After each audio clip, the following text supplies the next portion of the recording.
This is Local Edition. Brad Pomerance here in Sacramento, joined today by Dust Williams, member of the California State Assembly. He is on his way to the Board of Supervisors in Santa Barbara County. We congratulate him on that victory. We'll talk about that momentarily, but you're still here in Sacramento and you're making waves. And let's talk about one of your bills, which looks like it's moving on the way to the governor, and that deals with idle wells. That's right.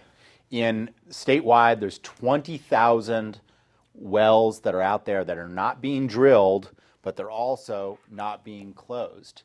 They're just being left, and it can create a lot of potential problems. I must tell you, as part of this job, I will travel to other states and interview legislators like yourself, and I went to Colorado, and I interviewed a legislator, and they had a well that was idle that essentially exploded. That's not the term of art, but I mean, it is still causing environmental havoc.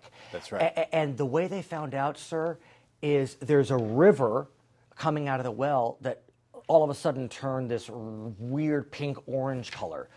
So you don't even know what's going on. And there's a case here in California this last year where there was such leakage that for a while it was equivalent to the Porter Ranch disaster, but did not create any headlines. And some of these are not being done temporarily. I can understand if the oil, company says, well, there still might be oil. The price is low right now. We're going to wait till the price is back up. But what we have found is that the variance in the amount only varies about 10 to 20% based on the price of oil. So even when the price of oil is high, they're not using these wells. And so what we suspect is that that because it's expensive to close a well, that often they're choosing to not close it, even though they know they're never going to use it. So my question, sir, is what are you looking to have done? What does AB 2729 propose? It does a couple things. It does a couple things that will incentivize and require companies to close more of the idle wells. Got it. It also requires better testing and regulation of idle wells with a focus on protecting groundwater and public health.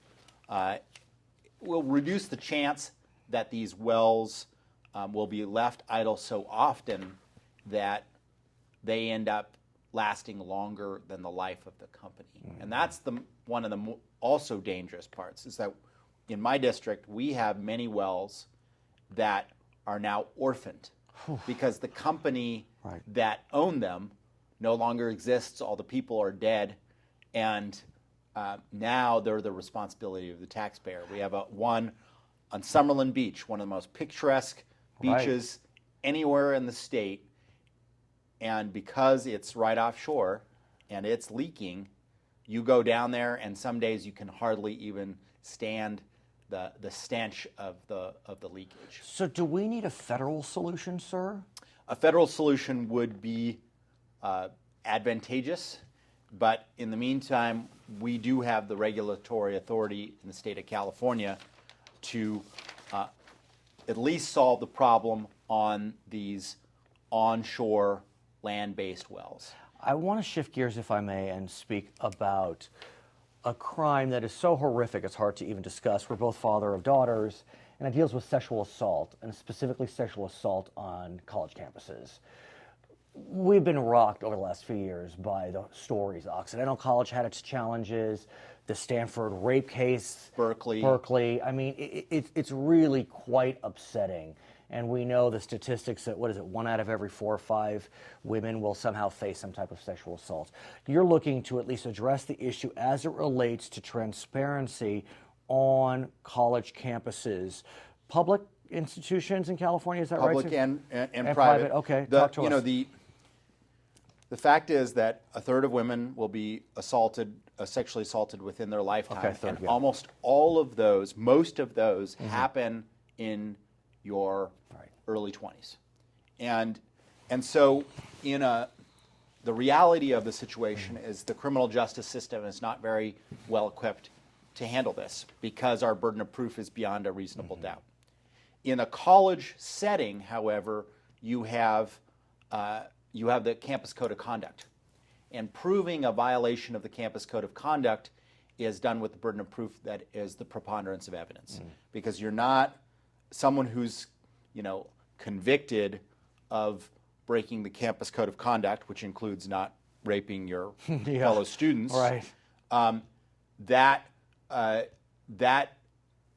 will not deprive them of their liberty, but will at least make sure that the survivor does not have to go to school with the perpetrator. Right.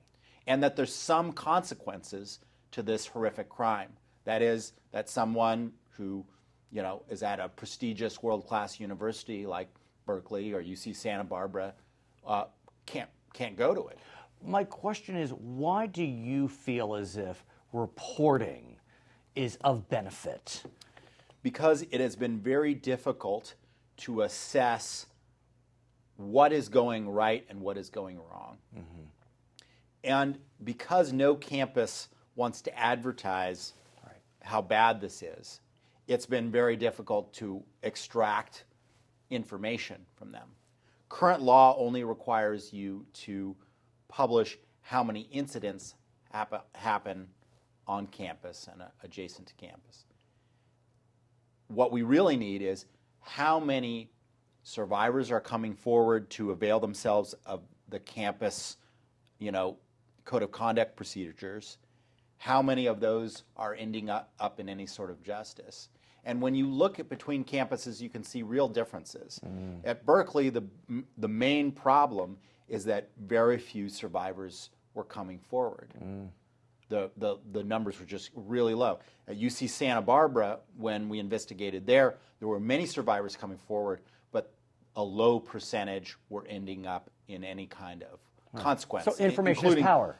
Embarrassingly small consequences. Most of the time they were negotiated where the student would leave without a conviction, which unfortunately would allow them just to go to another university. And then when there was consequences, the suspensions were sometimes very light, one as little as 2 quarters, right? So those are the kind of things that come to light. And I'll tell you, even as I was chair of the higher education committee at the time, it took me doing a hearing on those campuses to even get the data. This data should be available to the public and to decision makers to help us guide how we are going to solve the problem. Let's talk about the future. The future brings Doss Williams to the Board of Supervisors in Santa Barbara County. We congratulate you.